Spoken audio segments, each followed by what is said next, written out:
Hello and welcome back to another YouTube video. Today I'm going to be doing my 14.21 jungle tier list. So if you have content, like, subscribe, and let's get into it. There were a lot of changes towards the jungle this patch. We saw a lot of direct nerfs primarily, and then some buffs kind of targeted towards off-roll junglers. The likes of Talon and Teemo both received buffs, which do help them in the jungle. That combined with Bork being nerfed, that did have a pretty big impact on certain junglers, which utilized that item primarily.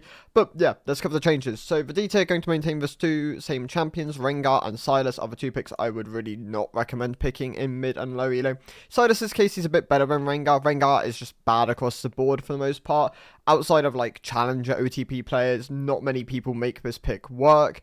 In Silas's case, he's pretty predicated on snowballing, getting early advantages, and then converting that into items so he can more functionally clear the jungle, which is definitely something he lacks compared to a lot of the other junglers, just how slow he clears and how arguably unhealthy it is in modern day League of Legends. Moving on to the C tier, there are mostly just elite skewed picks here. The likes of Gragas has been strong in the past, just isn't really that performant at the moment. His top lane dominance has kind of resulted in him just being overall nerfed for jungle, but you can definitely make burst orientated builds work. The likes of Lichbane, Storm Surge, Shadow Flame can all be viable options on him. I wouldn't really recommend going down the Rocket Belt route. It just doesn't look to be as successful. But there's definitely more ways of making this champion function. He is also kind of reliant on early game advantages and just getting kills so he can really snowball his clear, because it is also a bit slower than a lot of the other junglers within the pool. In Kindred's case, she is very reliant on having like the tools around her to be successful. Also a very elite skew jungler. She tends to be pretty hard to pilot, making sure you're tracking marks, getting the timings on those correctly, utilizing the full extent of her kit, the kiting capability. There's just a lot of depth to this champion, and it's not something I would really recommend in mid elo, especially at the moment when she is definitely a bit more underperformant. Bork also being nerfed does hurt her when people do opt into it, but things like Trinity and Kraken are all both better substitutes at the moment. Definitely things you can opt into. In Lily's case, she is the quintessential elite skewed champion. This pick, obviously in the hands of good players, can be really oppressive and very dominant within the jungle. It's not something I'd really recommend for mid elo though. There are considerably easy to pilot picks, which you can definitely still find equal amounts of success on. Just Lily has very high highs if you pilot the pick perfectly within the game. In Vi's case, obviously the point and click ultimate can be really valuable in specific drafts, but she's been kind of held back by her competitive presence. That has more recently died down, so it might be interesting to see if she gets some sort of compensation, but definitely for the average player at the moment, she's a bit underperformant, has seen better days, and the item system just isn't really on her side in her current state. Eve has been bad for a while. I've said it for a while at this point that she should be buffed. This champion's just in a really bad spot. Obviously, it's elite skewed. It tends to be pretty unfun for a lot of people to play against, especially if you're a laner, and this champion obviously bypasses vision, which is the main kind of counter way of just avoiding ganks. Yeah, in Eve's case, obviously very reliant on controlled purchases, can feel very frustrating to play against for a lot of low elo players, which is why I believe this champion is kind of kept on the weak side. But yeah, she does need to be buffed. She's in a pretty rough spot at the moment. Definitely sits towards the lower end of the C tier in her current state. Pantheon and Hecarim are a bit higher than the other options here. I think they do have pretty high highs. In Hecarim's case, he's actually been pushed more towards an elite skewed champion as of recent. Definitely a lot more skillful than he has been in the past, but he used to be very stat checky, just used to run people over with the amount of movement speed and just damage he got through that. Pantheon's case, obviously he doesn't clear the jungle quite as well as a lot of the other options, but the point and click CC is still very valuable. His ganks are a bit weaker and he does fall off later into the game compared to a lot of the other junglers, but yeah, the point and click CC definitely can allow him to still function as a jungler because he does have value in those gank situations. Zed's case is just an elite to jungle pick, or elite mid pick to elite jungle pick. If you have the skills of playing Zed in the mid lane and you can translate it to the jungle and you understand just how fast this champion clears, then you can definitely make it function here. It can be quite valuable. If you're not someone who plays Zed, you're not really going to ever bring it out. It's just not something which you should really look at unless you're very kind of like confident and you very much understand, you want to utilize this champion's clear, and then you can execute the pick very well. oftentimes reliant on snowballing though. Morgana is going to be added back into my B tier. She's still very unpopular within the jungle, but I felt kind of bad that I just left her out of my last tier list. This pick still does function here, and it can definitely have high highs, but the pick obviously does have pretty big inconsistencies. If you're not landing Q, then oftentimes your W lacks value. Into compositions where you don't get black shield value, then it can also feel quite lackluster. And overall, it really prohibits it from being in the higher tiers. Sits as more like a high B tier, like high B to mid B tier option. In Skarner's case, he's very elite skewed. This has become more telegraphed over time. People have become more aware that the champion actually requires a decent amount of games to really get a feel for it and build up that kind of like skill set of playing this champion. But yeah, once you put the time in, the champion's one of the best in the game. He is an incredibly powerful and potent tank jungler, which does a decent amount of damage and clears slowly compared to some of the other options, but still can clear quite well, especially if you're like optimize it correctly. Definitely has the most potential of like some of the lower tier options, but just also not something I'd really recommend in mid elo when there are more easy accessible options for you. Lee Sin, obviously also a very elite skew pick. That tends to obviously be the trend with a lot of the B and C tier options. He did get buffed. They buffed up his base AD, and that did help him. It pushed him from like a C tier option to like a mid B tier option. If you're confident in Lee Sin, then you can put time into it and definitely make it function. If you're not, then once again, he's not like necessary to be playing at the moment. Definitely sits as like a mid B tier option. Rammus is just a champion I wouldn't really recommend playing at the moment. The 4 mil nerf in 14.20 really hurt him, and it's definitely put him in a pretty rough spot. Obviously into compositions where enemy team has a lot of AD and you can really utilize this pick quite effectively. And he can definitely have a lot of value, definitely be quite potent in those drafts, but you shouldn't really need to practice him. He's a very easy to play champion. It's very like simplistic for the way you want to go about and function within the game. So if you need him, then you can play him. If you don't, then there's just not really any point in picking him up at the moment. Talon got buff this patch. Goes from a low beta to a high beta option. He's a pretty effective jungler. I'd say he's probably better for mid and low elo as a jungler than a mid laner, as you get to obviously skip the laning phase, which is where I'd say a lot of the challenges for assassins comes in. And yeah, just clearing the jungle, getting like powerful through like clearing, rotating, clearing, and then yeah, invading where possible, ganking if you see the opportunities. The champion in a pretty solid spot. Yeah, definitely sits as like a high beta option. Not kind of English. Unlike Zed, I wouldn't say you really need to have played Talon mid. Obviously it does help if you have. But yeah, he definitely functions as like a more standalone pick. Not something you really need to have put practice in before, but would if you are now picking him up as a jungler. Shaco sits as a low beta option. His AP build obviously looks to be a slight bit more performant at the moment, but obviously the Fated Ashes nerf did hurt when you're like if you're like opting into things like Blackfire, Leandry. The AD build looks to be a bit underperformant, obviously very reliant on early game advantages. It does fall off very aggressively. If you're not getting items, then you'll really struggle to kill the isolated targets and oftentimes get burst down once you pop out of Q.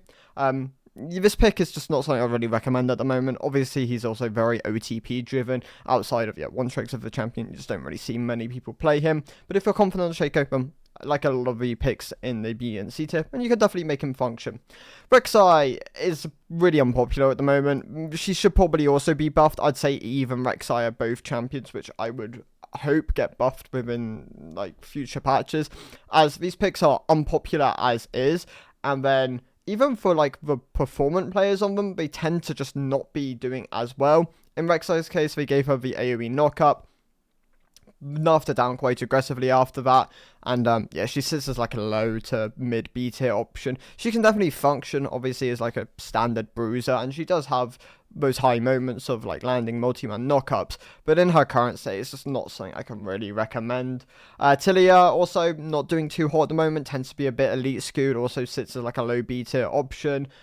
Into specific compositions where you can really utilize your E, she can definitely have value, and shorter range compositions can definitely struggle into her, but she can also struggle into overwhelm, especially if they can bypass her E in specific ways. Sejuani, could probably move down to the C tier. I think as a tank option, she just, like, compared to a lot of the other tanks here, she lacks the damage, she clears a lot slower, she has more utility, and that definitely, like, amplifies her in competitive specifically. But for, like, the average solo queue player, it's not something which I'd really recommend at the moment. There are definitely better tank options accessible to you. Poppy, still fine, like a mid B tier, high B tier option. Into things like Lee Sin, she can definitely have a lot of value. Champions which really rely on their mobility to get onto specific targets, she can shut them down and definitely have value there. But she's a bit weaker at the moment, obviously more recently got nerfed because of her strength in the support role. Wukong also sits as like a low beta option. This champion is also on the decline at the moment. Definitely seen better days as a jungler. Bruiser item system got nerfed, and he was clinging on, like he was a fine beta pick for like most of last split, but progressively in this split, just not really there. Kind of sits like a low beta option. Just not something I'd really recommend at the moment. Echo, once again, reliant on snowballing, picking up Magi's akin to like your Nidalees, your Evelyns. Just if you get these items, then he can be really valuable. But if he is behind the curve, then oftentimes you'll struggle to kill your target, and your ult does work as a nice fallback pattern. Like you can chunk someone out and like you can harass with Q, but it's a slow moving projectile. Oftentimes team compositions have a decent amount of range accessible to them at the moment, and that can definitely hurt Echo, so he sits as more like a mid B tier option as well. Bel'Veth got nerfed through Bork being hit this patch, but if you're opting into lethal tempo, that did get buffed. So there is a bit of a win-lose here for Bel'Veth. Obviously, you can opt into things like Kraken Slayer, which looks to be more performant at the moment. You can opt into things like Stride Breaker as like a second item. Overall, yeah, I'd recommend looking at Kraken Slayer. Look at lethal tempo. See what you feel comfortable with. Obviously, Bel'Veth is a pretty OTP heavy champion, actually more elite skewed than a lot of people give her credit for. Very reliant on like her aggressive invades, isolated 1v1 potential, and then kind of utilizing that snowball to get advantages throughout the game.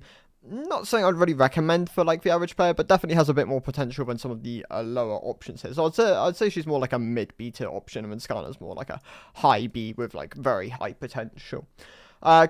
What else have we got here? So Ivan and Karthus are my other two picks, which I still have in the beta. So Ivan is a high beta option. Obviously, once you get the clear down, once you put some time into it, like you should be good to go. This pick is just reliant on understanding the difference in obviously killing your camps and then utilizing the fact that how Ivan's passive functions, and then what you can do in those like tempo windows where other champions just don't really have the same kind of accessibility to them. On top of this, he's an enchanted jungler, so two pretty unique things, and like if you can use Daisy correctly, then there's definitely value to him. But he does have a lot of unique gameplay aspects, and that does prohibit him from the higher tiers. In the past, obviously, he was overloaded, which is why he was, like, I think in my S tier at one point. But they've nerfed his shield, they've nerfed his damage, they've nerfed his slow, and that's definitely dropped him more down towards the B tier at the moment. In Karthus' case, he got nerfed this patch. In fact, he took 5% AP ratio off of his ultimate, which is a lot of power to lose, actually, because that is guaranteed. Well, for the most part, it's going to be hitting 5 targets. Obviously, if you kill targets, then it's different, but there's definitely a power loss there. He drops from, like, a high beta to a low beta. But akin to Skarner, he is one of the highest skill ceiling junglers in the game. If you put a lot of time into Karthus, he can definitely rise back up as like a good S tier option, close to the S plus tier, especially like in Elite at the moment. There's a lot of champions, actually there's 2 champions moving down from the A tier to the B tier. That is Brand, who got pretty heavily hit this patch. They nerfed his passive, they nerfed his mana, which isn't as big for jungle, but you can notice it when you're team fighting, especially if you're like rushing things like Rylai. In the case, or like Leandri, for example, in the case of the passive, losing 1%, that does hurt his clear speed, hurts his objective taking, hurts his overall damage. There was just some power loss there, so he drops from like a mid A tier to more like a mid B tier option now. In Gwen's case, she got hit pretty heavily this patch. She goes from being I'd say a pretty good niche jungler, like a mid-high A pick, to more like a mid-low B tier pick. She got hit pretty heavily in the top lane as well with the passive nerf she received this patch, so definitely some power down there. Hurts her clear, hurts her damage, and yeah, that's just gonna be pretty rough for a champion, which is very reliant on like her damage output to snowball, get kills, and then kind of utilize that W effectively. Overall, Gwen, yeah, drops down to the B tier now. Moving up from the B tier to the A tier, we have Graves, who I should have caught last patch. I knew Graves would really benefit from the collector buffs, but I didn't think it would just to be be at the level of the extent it was. His snowballing's more aggressive. Having access to that item so much earlier is just really valuable for him, alongside the likes of Yomu's being fairly power neutral from 14.18 to 14.19. It was nerfed primarily for melee users of the item. Overall, Graves, yeah, doing really well at the moment, is in probably the best position he's been in for like the last 2 splits. I would recommend playing him at the moment, especially if you're confident with this champion. If you're not, he's not necessary, but he's definitely on the rise at the moment, and something you should really look at if you like want to pick him up. The other 2 champions I'm going to move up are Jax and Kha'Zix. Kha'Zix has just benefited over time with a lot of the other junglers being nerfed, and Jax has kind of been under the radar decent in the jungle for a while. People have kind of picked up on him, especially into like auto attack specific matchups where you can really utilize the value of Counter-Strike. His clear is fine, and yeah, there's just value to this pick at the moment. I'd say he's a pretty solid A tier option. Moving on to the A tier standard options, we have Shyvana, who is fine at the moment. Definitely benefits more in mid and low elo. Definitely falls off the higher rank you go, you're more likely to get punished within your jungle. People aren't going to let you free scale throughout the game. Dragons are going to be more contested, and objectives are just going to be more controlled for fights around them. So overall, it's a pick which you can find success on at the moment, definitely, but definitely struggles more the higher ranks you do go, so doesn't have the potentials doesn't have the same potential a lot of the other A tier options have at the moment. In fact, the other champion moving down is Master Yi. The Bork nerfs this patch definitely did hit him quite heavily. The lethal tempo buffs also benefited him, so he does kind of gain something back for how much he did lose.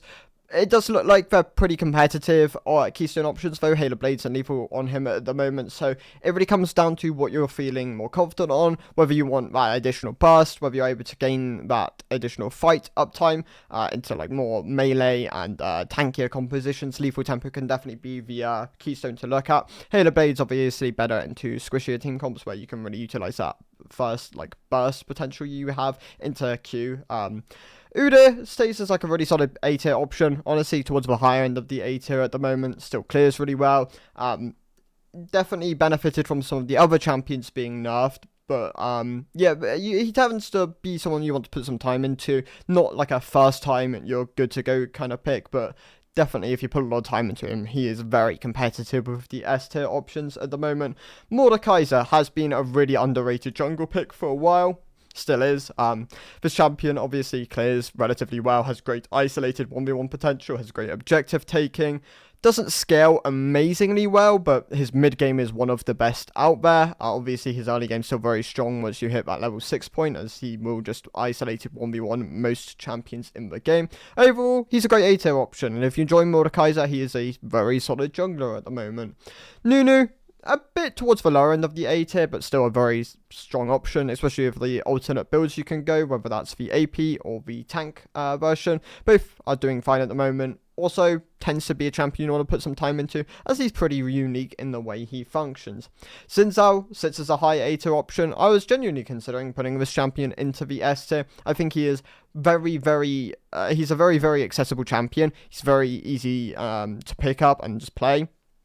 Biggest problem with him is he's just very boring. A lot of people just don't enjoy this champion for just a multitude of reasons. Just like, yeah, the simplicity of his kit just isn't very appealing to a lot of people. Obviously, if you don't care about that, great, play Xin Zhao. He's a very accessible and good way of just gaining LP at the moment.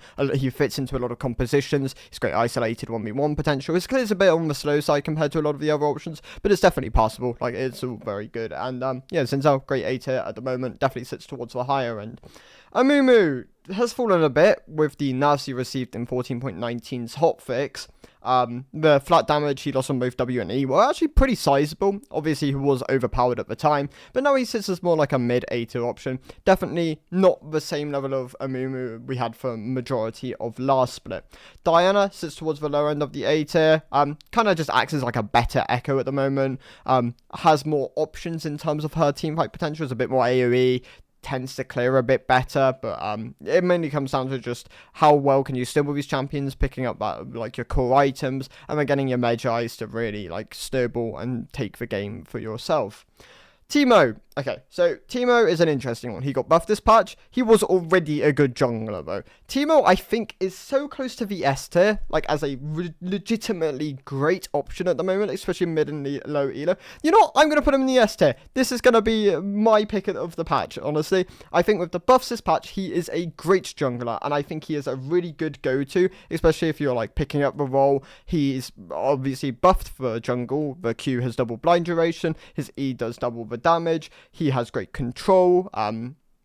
He scales incredibly well. His isolated 1v1's really good compared to a lot of champions within the jungle. Obviously, he could struggle into tanks, especially if he just can't really burn them down. But oftentimes, what you're doing to tank matchups is you just clear faster, because most tanks obviously have slow clears. Utilize that effectiveness to gain control over objectives, scale up throughout the game. I honestly think Teemo's a great jungler at the moment. I do think more people should play him. The buffs this patch just really sealed the deal and moved him from the A tier to the S tier. This is going to be obviously my niche pick of the patch, but yeah, go on, play Teemo. Fiddlesticks is going to remain in the A tier. He got nerfed this patch. Definitely lost some power there. It was obviously targeted towards his Q, which does, and it was 1% damage off of his Q. Obviously, it doubles when the target is already terrified. This, yeah, takes him down from like a high A tier to like a mid to low A tier option. He's still a good pick, and you can still have really valuable ultimates within the game. He's just not going to do the same level of damage he did in the previous patch. Boya drops all the way down to the low end of the A tier, honestly close to the B tier at this point. The Bork nerfs this patch really did hit her quite hard. I also just don't think she really has potential the higher rank you go. Things like Shyvana and Briar are just are champions with relatively limited potential at the moment. Definitely very low elo tailored picks, and then reliant on people just not really understanding the functionality of their kits to like gain those advantages. Other champions here, we have Kayn and Zac, who do remain. Both these picks, obviously, very good A-tier options. Zac definitely sits towards the higher end of the A-tier, one of the recommended go-to tank options. Kayn, obviously, has the accessibility of blue and red Kayn. Both of them pretty performant at the moment. One, obviously, reliant on snowballing, getting those hubris stacks. The other one, can opt into, like, heavy AD, but can also opt into those health-orientated items to really make use of the scaling omnivamp ratio, which obviously scales off of his HP. So there's definitely strength there. Overall, Kayn in a pretty solid spot at the moment. Definitely like a good high mid A tier option. Elise got nerfed this patch. She drops from the high end of the A tier to the low end of the A tier. It was inevitable. Elise is one of the best, if not just outright the best AP option in high elo. The nerfs take her from being that to more like a strong option. She's still definitely good, and yeah, drops from like a high A tier to like a low A tier option for like the average player base. Trundle is finally in the A tier. Like, thank God. This pick is one of the simplest champions in the game. I think he should just be granted that luxury of being a above win rate, above like average pick within the jungle, just because of his simplicity. He's a very accessible champion. He's very stat checky. Obviously, he should win into most AD matchups with the AD still on his Q. That combined with the ult being very valuable into tanks, he's just a great pick. And I do think this champion now sits within the mid of the A tier with the buffs to lethal tempo. Obviously, Bork got nerfed this patch and that does hurt him a bit, but you do have options in like Trinity Titanic. That would be my recommended build for him at the moment. If you enjoy Trundle or you want something to pick up, then look into that build. Definitely should be able to find success on him at the moment. He's in a pretty good spot. The two champions dropping down from the S tier this patch are Viego and Volibear. In Viego's case, he lost some armor combined with the Bork nerfs. Did knock him down from the S tier to the A tier. He did lose some power there, so yeah, not going to be as consistent. Does also rely on first takedown to really get those kills and get the ball rolling, so nerfs to an item like Bork do definitely hurt him. In Volibear's case, he lost 2 seconds of the ECD. It just makes him less consistent. Obviously, if you can't rotate a second E within a fight now, that can definitely be quite punishing. That's a lot of HP you're going to be losing, or damage if you're consistently landing that E. So he does also drop from the S tier to the A tier, but both these picks still very good options within the jungle, not completely wiped out unlike other options have been in the past. And then my 4 other S tier picks, we have Nocturne. great champion at the moment. Obviously, really benefits from a lot of the items. You can opt into lethality, you can opt into bruiser, strikebreaker, very valuable on him as a faster option. That and experimental hexblade, both these work really nicely on him. In Warwick's case, Bork did get nerfed this patch, and he definitely did lose some power from that, but he was already in a really good spot. He just dropped from like a high S tier to more like a low S tier option. Titanic Hydra and Strikebreaker are both still very good rush options on him, so definitely look into that. I would recommend Titanic as a personal preference. And then you can opt into Bork, or you can opt into health items. You definitely have options there. But overall, Bork is still a very good mid to low elo pick at the moment. Lilia is obviously still on the S tier. This champion doesn't really ever get hit hard enough to really drop it down with his. She's honestly pretty tied to just the strength of her kit at the moment, the multi-man sleeps, the ability to clear quickly, the amount of damage and tank shredding capability she has. Just being able to maintain movement speed and fight tempo can be really valuable, and she's definitely in a very good spot at the moment. Having Teemo as what with my S tier just looks cursed. I'm gonna put him towards the low end of the S tier. I don't think he's the best jungler in the game, but he's definitely really good at the moment. Jarvan, also really strong champion at the moment. His playstyle is very simple. It's very easy to understand his functionality within the game. Obviously, he doesn't have the level of isolated 1v1 potential some of the other junglers do, but in 2v2 situations, he is one of the best champions in the game. His ganks are incredible. His team fights are pretty solid, and yeah, he's definitely something I'd really recommend going to. He's pretty easy to play and a great S tier option. If you're looking for your Sobel picks, honestly, things like Graves at the moment are great champions to play, and if you're looking for like AP options, then Lilia, Elise is still very good. You can opt into things like Udyr if you're looking for a bit more tanky AP option. Fiddle is more of a one-trick champion, but he's definitely something you can opt into. And then the likes of Amumu and Shyvana, great low elo picks, just won't scale quite as aggressively into the higher elos, unlike some of the other options here. Those are my thoughts for the 14.21 jungle tier list. Teemo is my pick of the patch, unfortunately, but yeah, what can you do? Thank you guys for watching. I'll see you in the next one. Goodbye.